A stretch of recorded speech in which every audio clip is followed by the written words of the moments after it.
इस वक्त की एक सबसे बड़ी खबर का रुख कर रहे हैं। महाराष्ट्र के परभणी में पथराव और आगजनी की तस्वीरें सामने आ रही हैं। आपको बता दें, बंद की वजह से परभणी में पुलिस फोर्स की तैनाती को लेकर भी खबर है।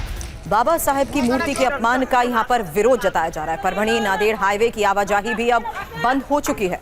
तो बंद की वजह से बिगड़ते हालात के बीच ये तस्वीर हाईवे की सामने आ रही है, जहां आपको बता दें महाराष्ट्र के परभणी में पथराव और आगजनी के ये तस्वीर सामने आई है। बीच सड़क किस तरीके से टायर्स को आग के हवाले कर दिया गया। इस वक्त क्या स्थिति है, इस बारे में अपने सहयोगी से करूं बात। उससे पहले ये तस्वीर देखिए किस तरीके से बीच सड़क पर लोग लाठियां लेकर सब कुछ तोड़ते हुए तहस नहस करते हुए नजर आ रहे हैं। आसपास के शोरूम्स के शीशे पत्थर फेंक कर तोड़े जा रहे हैं। बीच सड़क पर मौजूद ये लोग आखिर हैं कौन, किस बात का विरोध जताया जा रहा है, इस वक्त की स्थिति क्या है, इस बारे में सवाल करूंगी मेरे सहयोगी से। लेकिन इस बीच बाबा साहेब की मूर्ति के अपमान का ये मामला बताया जा रहा है, जहां परभणी में बवाल इस वक्त बढ़ता जा रहा है। और सबूत ये वो तस्वीरें जहां देखिए बीच सड़क पर इकट्ठा होकर लोग किस तरीके से पथराव कर रहे हैं, हाथों में लाठी डंडे लेकर किस तरीके से तोड़फोड़ को अंजाम दिया जा रहा है। हालांकि ये भी साफ है कि इसी विरोध के देखते हुए ये पूरा इलाका पहले से ही बंद था, मार्केट बंद थी। लेकिन इस बीच इस वक्त की स्थिति क्या है, राजीव सिंह हमारे सहयोगी हमें ज्वाइन कर चुके हैं। राजीव, कौन है ये लोग?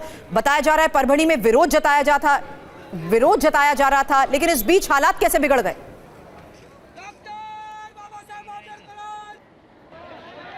देखिए, कल जब एक घटना हुई उस वक्त उस चौक पर जहां पर बाबा साहब अम्बेडकर की प्रतिमा है और जहां पर संविधान की पुस्तक की एक प्रतिकृति लगाई गई है, वहां पर सैकड़ों लोग जमा हुए थे और उसके बाद में उन्होंने अपना विरोध जताया था। लेकिन सबसे महत्वपूर्ण बात यह है कि जो आरोपी था दत्ता सोपान पवार, जिसका नाम बताया जा रहा है, उसे पुलिस ने तत्काल ही पकड़ लिया था। उसके ऊपर FIR भी दर्ज किया गया, उसे गिरफ्तार किया गया है। उसके बाद में कलेक्टर की तरफ से देर रात एक अपील की गई कि लोग जो हैं हिंसक ना हो, किसी तरह का प्रदर्शन ना करें। लेकिन उसके बावजूद जो बाबा साहब अम्बेडकर के अनुयायी हैं उन्होंने आज बंद का ऐलान किया था। हालांकि हालात को देखते हुए परभणी शहर में लोग घरों से खुद ही बाहर नहीं निकले। एक तनाव का माहौल सुबह से दिख रहा था, लेकिन दोपहर लगभग 12 बजे के बाद में स्थिति बिगड़ती गई। सुबह 9-10 बजे के आसपास में कई जगहों पर टायर जलाए गए, परभणी नांदेड़ हाईवे को बंद कर दिया गया। लेकिन धीरे धीरे दोपहर 12 बजे तक स्थिति ऐसी बिगड़ी कि जगह जगह पर रिहायशी इलाकों में तोड़फोड़ शुरू हो गई, पथराव किए जा रहे हैं, गाड़ियों में तोड़फोड़ की गई। यहां तक कि पुलिस की जो वैन थी, पुलिस की वैन पर पथराव किया गया। पुलिस कर्मचारियों को अपनी जान बचाकर भागनी पड़ी। इससे आप समझ सकते हैं कि किस तरह की स्थिति है इस वक्त परभणी में। और यहां पर जो जिले के SP हैं उनका कहना है कि अभी परभणी में SRPF के साथ साथ में राइट कंट्रोल पुलिस को तैनात किया गया है। हालात को काबू में करने की कोशिश की जा रही है। इस पथराव के दरमियान कुछ लोगों को चोटें भी आई है, पुलिस लगातार उनको टैकल करने की कोशिश कर रही है। लेकिन इस वक्त हालात पुलिस के हाथ से निकलता हुआ दिखाई दे रहा है, क्योंकि सुबह से जिस तरह की स्थिति थी, अगर शुरुआत से पुलिस ने इसको ढंग से हैंडल किया होता तो शायद दोपहर तक स्थिति इतनी ज्यादा बिगड़ती नहीं थी। देर रात जब ये घटना हुई थी उस वक्त ही जो बाबा साहब अम्बेडकर के अनुयायी हैं या साथ में इस घटना को लेकर जिस तरह से जो लोग आगे बढ़कर विरोध प्रदर्शन की बात कर रहे थे, कलेक्टर या फिर SP को उनके साथ में बैठक करनी चाहिए थी, ताकि कम से कम आज इस तरह की घटना नहीं होती।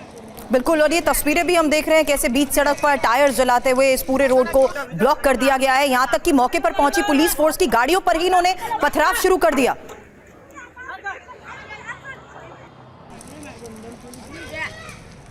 बिल्कुल, देखिए जो तस्वीर आई है कि किस तरह से पुलिस की गाड़ी पर पथराव किया गया है। एक पुलिस की वैन आती है वहां पर इलाके में हालात को काबू करने के लिए, लेकिन पुलिस वैन वहां पर पार्क होती, पुलिस कर्मचारी नीचे उतरते, उसके पहले ही सैकड़ों लोग ताबड़तोड़ पुलिस की वैन पर पथराव करना शुरू कर दिए।